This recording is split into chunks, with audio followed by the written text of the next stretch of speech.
আজকে আমি বলতে বাধ্য হচ্ছি, বাংলাদেশে একটা বড় জমায়েত হয়, সেটাকে বড় জমায়েত বলা হয়। আমি নাম নিচ্ছি না, আপনারা জানেন। সেটাকে বিশ্ব বলা হয়। কি বলা হয়? মানে বাংলাদেশ, ইন্ডিয়া, পাকিস্তান, শ্রীলঙ্কা সহ বিশ্বের সমগ্র মানুষ এসে এক জায়গার মধ্যে, ঢাকার মধ্যে জমায়েত হয়। আমি জমায়েতের সমালোচনা করছি না, আল্লাহ আমাদেরকে সেই মেন্টালিটিও দেয় নাই।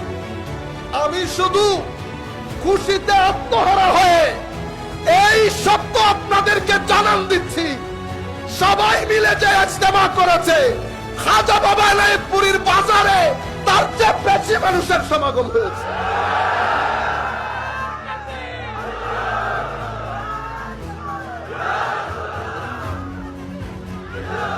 আমি খাজা বাবা এনায়েতপুরীর কথা বলছি না, খাজা বাবা এনায়েতপুরীর একজন রুহানি সন্তান।